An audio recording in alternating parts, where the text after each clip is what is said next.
弟兄姊妹各位朋友，主內平安。咁呢，就今個主日係受託暨聖餐主日，喺新嘅一年，祝大家主恩常佳。就讓我哋喺今個主日裏邊一齊藉着一息間，我哋有聖餐主嘅餅同杯紀念主，亦都呢係聆聽聖道喺今年裏邊靠主前行。今年呢，我哋嘅事工中心係各盡其職。呢個呢係參考以弗所書，以弗所書裏邊提到教會成長嘅進程。願意我哋都能夠喺呢個進程當中嚟到去邁向100週年讓聖光堂呢係漸漸有基督長成嘅新亮，係榮神益人。以弗所書4章11至13節，聖經話：他所賜的有使徒，有先知，有傳福音的，有牧師和教師，為要成全聖徒，各盡其職，建立基督嘅身體，直等到我們眾人在真道上同歸於一，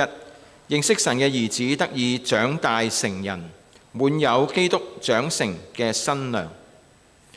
教會係基督嘅身體，喺當中各人有唔同嘅恩賜，我哋係要彼此配搭，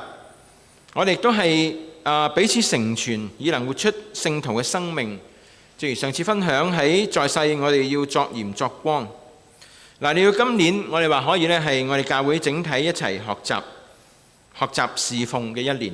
所謂各按其職，各盡其職，就係呢與弟兄姊妹都能夠投身聖工，使基督嘅身體得以長大成人，有質亦都有量嘅增長。講到增長呢，相信每間教會都希望弟兄姊妹有靈性靈命嘅成長，亦都喺祝福人嘅聖工上邊都有所發展。但係因為唔同嘅處境、文化同埋挑戰呢，都會有唔同嘅情況。我哋舉香港為例，我哋發覺或者大家都好聽唔少，就係呢唔少堂會都係面對住移民嘅情況即係呢無論係教牧同工、領袖或者信徒呢，都有所流失。喺我哋整體嘅處境裏邊呢，既有外患即係話呢對世情係唔係好樂觀，亦都有內憂即係話呢唔少堂會或多或少面對關係上嘅衝擊。究竟香港嘅教會喺而家嘅時代係何去何從？點樣先能夠係叫基督嘅身體得以長大成人，有質同埋量嘅增長呢？兄弟喺過去學習呢，曾經亦都呢係即係聽過或者用過一個呢所謂自然教會發展嘅理論覺得即係呢一個嘅教會嘅發展增長嘅理論呢，都幾適合而家香港嘅處境。既係能夠呢固本培元啦，又能夠強身健體喎。咁呢個自然教會理論發展，自然教會發展係啲乜嘢呢？嗰個過程呢，其實有一個德國神學家即係有一個呢就係施茨嘅牧師係研究成果咁呢個牧者呢係德國嘅牧者，咁佢喺1986年嘅時候呢就有安息年於是去咗美國進修，有休息嘅時間，咁就喺富勒神學院裏邊去學習。當時呢喺美國嘅神學界呢，正係好熱切咁樣去討論教會增長嘅課題即係呢係相當呢方面嘅討論同埋資源。咁呢一個嘅施牧師喺當中嚟到去安息年呢，聽好多呢啲情況，但係聽下聽下覺得都唔係好啱自己認為響教會發展值得參考嘅一啲嘅道理，所以呢就的起心肝咧，喺90年代開始呢，就去認真嘅研究所謂呢即係教會可以點樣增長希望呢揾出教會能夠好似剛才聖經講係滿有基督身量，能夠呢成長長大成人嘅原理。咁於是呢，佢就走訪咗全球大約1000間教會啦，當中包括唔同嘅宗派、唔同嘅文化，特別呢係有增長嘅地方堂會，向佢哋呢作出問卷調查。經過有關嘅即係探訪啦、問卷調查，最尾呢經數據分析發現呢，其實教會增長嘅關鍵就係有兩樣嘢。第一就係一個視野，另一個就係思維。視野係啲乜嘢呢？視野就係話就係響教會對於聖工嘅了解喺呢個嘅施牧師嘅研究發現呢，其實如果教會都能夠具備呢8樣嘢特質，就能夠呢，並且呢係經常保持呢方面嘅活力呢，就能夠係即係有所增長啦嚇。咁呢個係佢哋所講嘅視野。咁呢個8樣係啲乜嘢呢？咁就係呢，有第一就係使人得力嘅領導嚇，即係教會離唔開呢係有帶領同埋有配合。喺整個過程裏邊，教會嘅領導係咪能夠唔單止係一啲事務，更加呢係能夠讓信徒有所成長、成熟，並且呢係參與服侍嘅見證呢？呢個第一個方面嘅特質。第二呢，就係以恩賜為本嘅侍奉。教會呢係重視神俾每一個弟兄姊妹呢個留意，教會唔係淨係某啲嘅侍奉者參與，係整體嘅弟兄姊妹。神將恩賜係俾各人重視神所配合俾每一個人恩賜，並且呢教會能夠建立平台，讓弟兄姊妹去按恩賜侍奉，彼此嚟到去服侍啦，唔係勉強同埋比較一種嘅文化，一種嘅教會嘅風氣。第三呢，就係充滿熱誠嘅靈性表現嚇。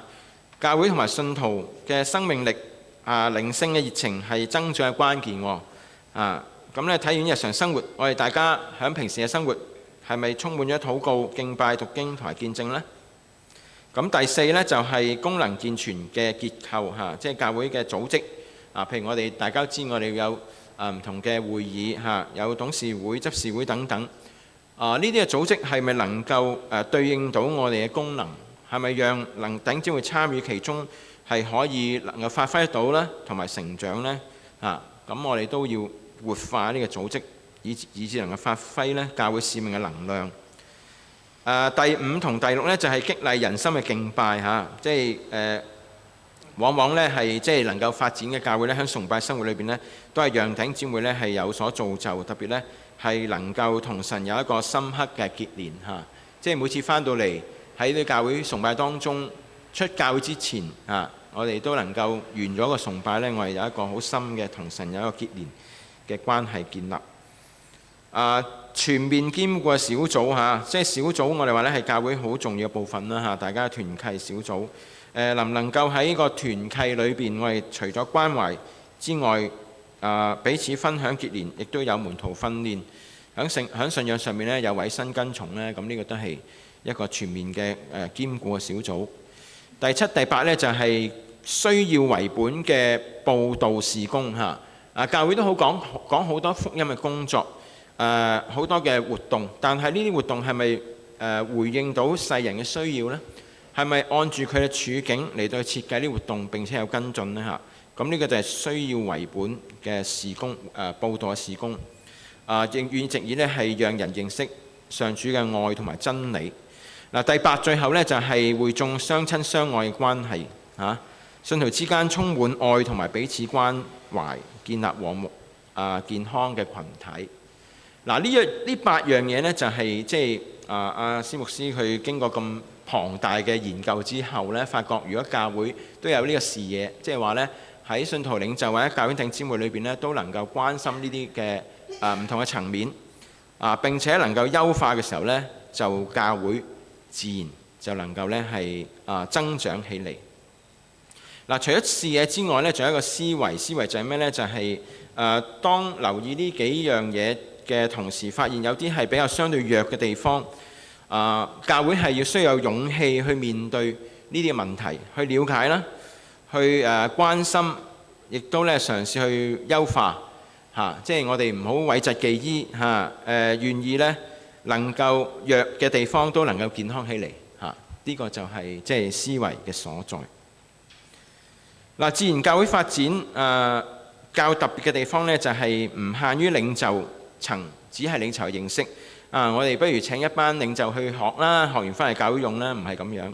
而係呢，我哋整體都可以一齊關心，整體都可以一齊嚟到去嘗試投入。既然呢係一個可以全教會一齊學習認識教會健康同埋增長之道呢，而喺過程當中亦都唔使教會咧，真係學咗呢一個嘅增長嘅即係關心點思維之後呢，都有所發展。咁兄弟呢，嘗試係即係藉住呢個自然教會發展嘅8項嘅特質，同大家一齊思想今年嘅時鐘中心，各盡其職。希望聖經學堂都能夠喺呢8方面喺今年裏邊受到關注，並且係慢慢優化起嚟。所謂功不可沒沒嘅係咩意思呢？咁基本上呢，我就諗有2方面啦。第一就係沒有即係話呢，當我哋去諗呢啲嘅特質嘅時候，有啲地方我哋真係需要唔可以冇嘅。聖經學堂係要有呢啲嘢嘅，我哋要有呢啲嘢，以至呢我哋先能夠優化。咁呢就係功不可沒第一個意思。第二呢，就係我哋沒就係一個沉沒即係話呢，我哋對於上主嘅聖工我哋對於教會需要增長，需要發展呢樣嘅心志呢，我哋唔好消沉唔好沉沒我哋呢有一啲嘅做好啲，能夠呢優化嗰種嘅思維，先能夠呢係滿足主嘅心意。喺呢8個基督身體增長嘅特質之一，今日就同大家嚟到去聚焦。第一個呢，就係使人得力嘅領導。我哋話呢，世界上唔同嘅機構同埋組織都會講領導，教會領導又係啲乜嘢呢？而我哋喺當中，我哋教會嘅生活點樣我哋能夠發揮到一個使人得力嘅領導又係咩意思呢？求上主引導我哋一齊嚟到聆聽，讓我哋喺呢時候呢，我哋先一齊祈禱。親愛的天父，我哋感謝你嘅帶領，讓我哋呢喺新嘅一年裏邊，喺主日當中能夠聚集，一同去敬拜，一同去親近你。求主向我哋說話，成為我哋心裏嘅藍針，引導聖光堂踏上增長之路，使我哋能夠滿足你嘅心意，榮神益人。禱告奉主名求，阿門。正如上次同大家分享作鹽作光，我哋話呢，教會本身我哋嘅本質就係當將主嘅恩光煥發出嚟，使人得到溫暖同埋出路，從而讚美主。喺呢一個本質同埋使命之下，我哋思想教會講領導。領導係啲乜嘢呢？領導其實係一種讓人得以成全嘅服侍。所着眼嘅，我哋領導唔係要叫信徒做啲嘢，以致呢維持到教會呢個好似一個機構嘅存在同埋發展。更加重要嘅就係喺呢個過程裏邊，係要讓人認識呼召人作事嘅主，以能靠主服侍，榮神益人。其實呢一個呢嘅焦點喺整本聖經歷代神所使用嘅使徒先知服侍神嘅僕人當中呢，都係以呢個為一個核心嘅價值。近來呢，聖道行每日讀經呢，我哋睇到提摩太前後書咁正好呢係一卷讓人反思領導嘅經卷。當中係講到使徒保羅對提摩太嘅提醒。講到使徒保羅，可能喺當時嚟講呢，信徒心目中佢係一個呢滿有見識、能力、熱誠嘅人。從世俗眼光呢，佢可以話係一個位高權重因為佢哋好多地方堂會嘅領袖係即係相當多嘅即係跟從者。我哋睇下保羅佢係一個佢嘅即係點樣帶領人去服侍呢？咁有好值得去留意咁今日讀嘅經文其實有2方面嘅心懷呢，係突顯出保羅呢喺整個領導嘅角色上面嘅個人嘅風格。相信呢會為提摩太帶嚟勉勵，亦都呢係成為我哋呢學習嘅榜樣。呢2個心懷係啲乜嘢呢？第一就係呢，佢有一個嘅感恩心；第二呢，就係一個信託情有心有情感恩心、信託情。提摩太前書1章12至17節，聖經呢度咁話：我感謝那加給我力量，我哋嘅主耶穌基督，因他以我有忠心派我服侍他。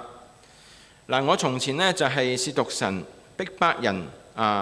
負罵人的，然而我還蒙了憐憫，因為我是不信不明嘅時候而做嘅。並且我主嘅恩是格外豐盛，使我主耶穌基督裏有信心愛心。基督耶穌降世為要拯救罪人，這話是可信的，是十分可佩服的。在眾人中我是罪魁，然而我蒙了憐憫，是因基督要在我這罪魁身上顯明一切嘅忍耐，給後來信他永生的人作榜樣。但願尊貴榮耀歸於那不朽壞、不能看見永世的君王獨一嘅神，直到永永遠遠。阿門。嗱，喺大概2000年嘅時候左右，北美基督徒嘅團契就有一個喚醒青少年靈修嘅運動。或許大家都聽過，就係一個名為一個 WWJD 嘅活動啊！大家有冇聽過嚇？咁啊 WWJD 係咩嘢呢？就係話呢一個 What Would Jesus Do 嘅縮寫嚇。咁啊，當年呢就將呢樣嘢呢就又印 T 恤，又呢有書籍，好多好廣泛，用唔同嘅媒介呢都係宗旨都希望呢係年青嘅信徒能夠被提醒嚇。咁嘅意思係啲乜嘢呢？就係話讓人能夠停一停，喺唔同嘅處境停一停，想一想，如果耶穌喺在場，佢會點樣去做呢？嚇 What would Jesus do？ 如果耶穌在場，佢會點做呢？呢個停一停，想一想呢，係願意年輕嘅信徒都能夠希望喺唔同嘅處境當中，先有一個嘅交託，喺讓主嘅臨在喺處境裏邊嘅引導，讓自己咧能夠係翻去主嘅心意裏邊去選擇，按上帝嘅心意嘅方向嚟去處事為人。嗱，呢一個運動呢係祝福咗好多年青人，特別呢係當大家喺成長裏邊面對複雜嘅關係、前度問題等等，都係非常之實用嚇。咁有時我都會自己WWJD 如果耶穌喺呢個時候點樣做呢？我都會有時咧都會咁樣諗下，係好非常之有用嘅一個嘅運動嚟。嗱，借用呢個短句嘅意念，相同嘅效果，我相信咧喺服侍嘅路上，會唔會我哋咧都可以諗另一個口號呢？就係WHJD 嚇，咁就係咩呢？就係 What had Jesus done 點解會咁樣係好呢？就係呢個主成就咗啲乜嘢呢？嗱，喺剛才讀嘅經文，如果大家讀經讀咗2次啦嚇，我哋留意到呢，其實保羅係有一份好大嘅感恩嘅心。但係喺呢個感恩嘅心，如果背後細看嘅時候呢，我哋話呢份感恩嘅心呢，其實係嚟自一種佢對主所成就嘅事嘅感謝。保羅係好清楚知道並且呢能夠講出主所為佢成就嘅事。佢有咩主係差派佢賜予佢力量，亦都感謝主耶穌基督降世拯救罪人嘅宏恩，亦都對佢自己呢係施予憐憫同埋諸般嘅忍耐，為到主所成就嘅。保羅喺第17節話：但願尊貴榮耀歸於那不能朽壞、不能看見、永世嘅君王獨一神，直到永永遠遠。阿門。嗱，我哋話咩係能夠讓信徒即使係面對困難，仍然繼續前行，忠主所託呢？其中嘅關鍵，相信係我哋對主成就咗啲乜嘢嘅認知同埋感恩有幾多？能夠清楚寫出嚟咁豐富嘅感謝，相信保羅呢係一個常常去諗What had Jesus done for me 嘅一個人。嗱，我哋除咗我哋其實喺上帝箱裏邊，我哋可以諗下其實主為我哋成就啲乜嘢嘅同時呢，其實喺我哋生活當中，上主係好多時都會主動咁讓我哋去知道佢係幾咁愛我哋嚇。咁如果大家回想喺上個月嘅分享，唔同嘅外來講員都再問我哋以馬內利係咪啊？大家點樣體驗呢嚇？咁呢個係一個上主俾我哋嘅提醒嚇。神係會有時會主動讓我哋知道呢，佢係幾咁嚟到愛我哋。較深刻嘅對兄弟嚟講呢，就係有一次呢係記得喺上年12月嚇，其實上年好似好遠即係上個月啫嚇。咁12月嘅第一個主日崇拜之後呢，如果大家記得呢，我哋都係一齊嚟到學習個人見證嘅分享嚇。當日呢，有2個嘅同工嚟到同我哋嚟到去講得救見證嘅講述。記得喺嗰個聚會差唔多響禱告完結我哋禱告之前呢，咁就有兄弟行出嚟，就滿有感動咁樣呢嚟到同大家分享啲咩呢？就係話基督係喺我哋還作罪人嘅時候為我哋死，亦都藉住昔日大埔火場裏邊一個護住少主嘅家傭作例子，説明犧牲嘅愛係何等嘅偉大。嗰個嘅感動所帶出嘅果效係即係當時嚟講咧，大家都係有一個分享嘅感覺。但係之後呢，我就翻去回想自己都被叮一叮，弟兄姊妹作見證傳福音動力，豈唔係跟大家對主所為你成就嘅認知同埋感恩有關呢？嗱，如果嗰個被救嘅小朋友知道自己係有一個為佢擋住啲火而死，成就佢能夠繼續生存嘅人，佢對呢一個救咗佢嘅人會有咩態度呢？又會點樣去看待呢個人對自己嘅期望呢？主耶穌係為你同埋為我嘅罪而釘喺十字架上邊，呢個愛我哋豈能夠唔傳遞呢？而對主我哋又豈能冷漠呢？咁嘅主讓我哋咧都能夠喺我哋信仰裏邊時刻有佢嘅提醒，藉住聖道，藉住唔同嘅弟兄姊妹感動，藉住我哋對一啲嘢嘅反思，都讓我哋知道神為我哋所做嘅事，亦都讓我哋能夠喺裏邊時刻思想更加紮實嘅嚟到掌握 What had Jesus done for us， 藉以我哋能夠有個動力嚟到去服侍神。呢一個係保羅心存嘅感恩，而呢種感恩亦都係帶動到佢喺個領導上面，喺讓弟兄姊妹一齊參與聖工上面一種好大嘅原動力。除咗感恩嘅心懷之外，第二方面我哋睇到咧，保羅嘅領導咧係有一個信託於人嘅情義。點樣睇到呢？我哋喺聖經12節喺保羅喺感謝神之後，會咁樣話：我兒提摩太啊，我照着從前指着你嘅預言，將這命令交託你，叫你因此可以打那美好的仗。如果從一個接收者嘅角度對呢個吩咐呢，我相信提摩太聽落呢會有幾方面嘅感覺。第一呢，喺情感上係好溫暖啦。點解呢？因為保羅係用我兒提摩太作稱呼，一種呢相當有親切嘅關係嘅稱呼，係好溫暖。而喺認知上呢，亦都好清楚，就係呢係受託要去打美好嘅仗。呢一個嘅將個信息係好直接、好明確咁樣向提摩太，讓佢能夠好清楚去接受。如果我哋翻查提摩太後書，我哋就大概會知道咧，呢個美好嘅仗其實所指嘅意思係啲乜嘢呢？就係喺逆境當中仍要去盡職嚟到作傳道嘅功夫。提摩太後書4章3至5節，聖經度話：因為時候到了，人必厭煩純正嘅真理，耳朵發癢，就隨從自己嘅情慾，增添好些師傅，並且掩耳不聽真道，偏向荒謬嘅言語。你卻要凡事謹慎，忍受苦難，作傳道嘅功夫，盡你嘅職分。呢個就係保羅去同提摩太講，你要打那美好嘅仗，作傳道嘅功夫嗰個嘅意思。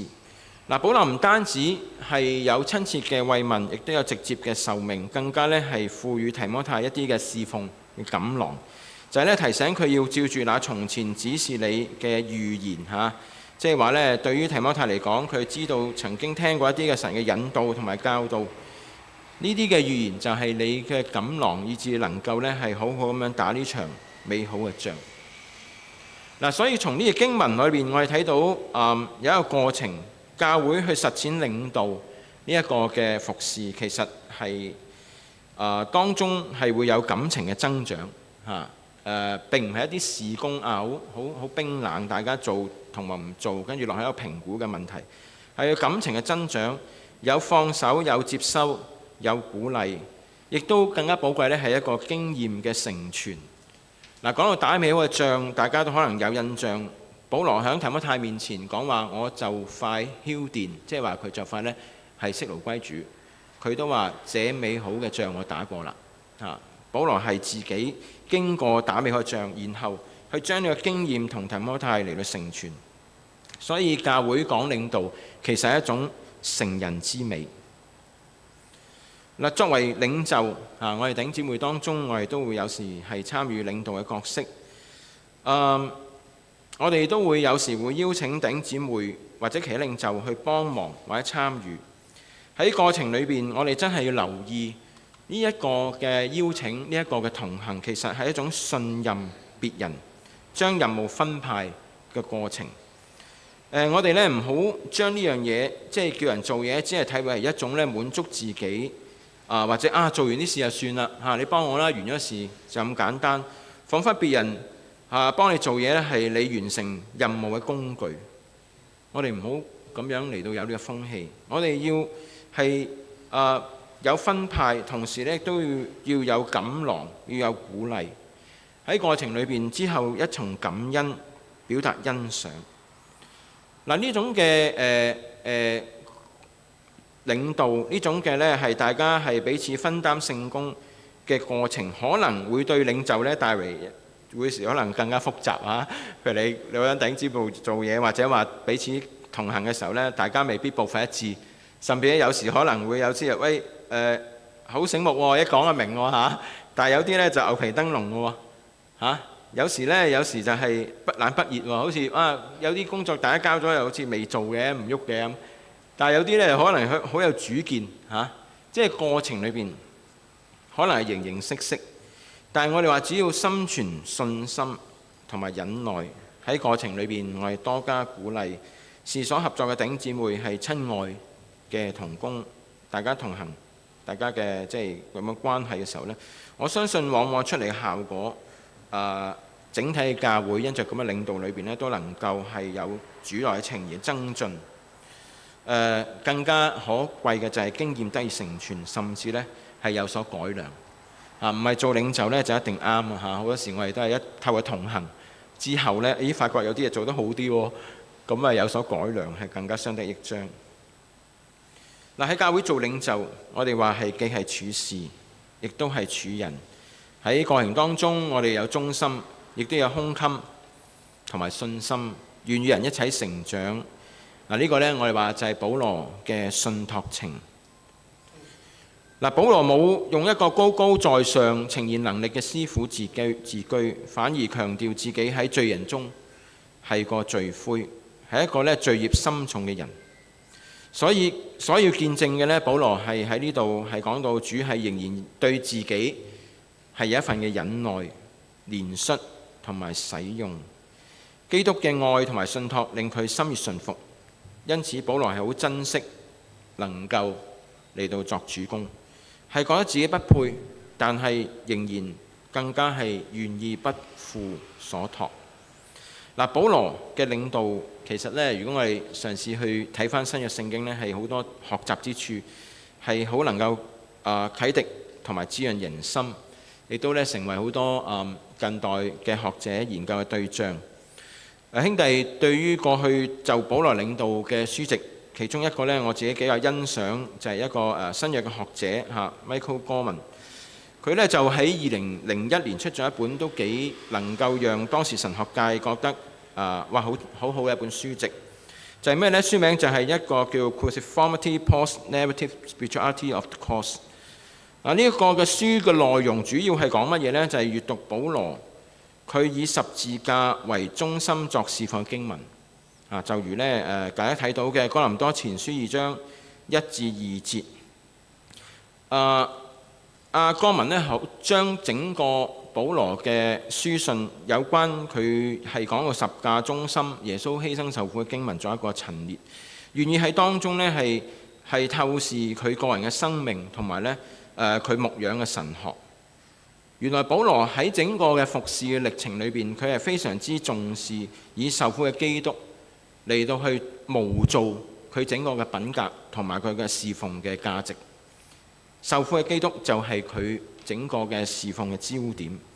而佢亦都願意信徒喺生活當中能夠活出犧牲嘅樣式，就正如今日讀嘅金句提摩太前書1章15節，再提醒人如果唔係基督嘅救贖，人靠自己係好難有愛同埋服侍嘅能力。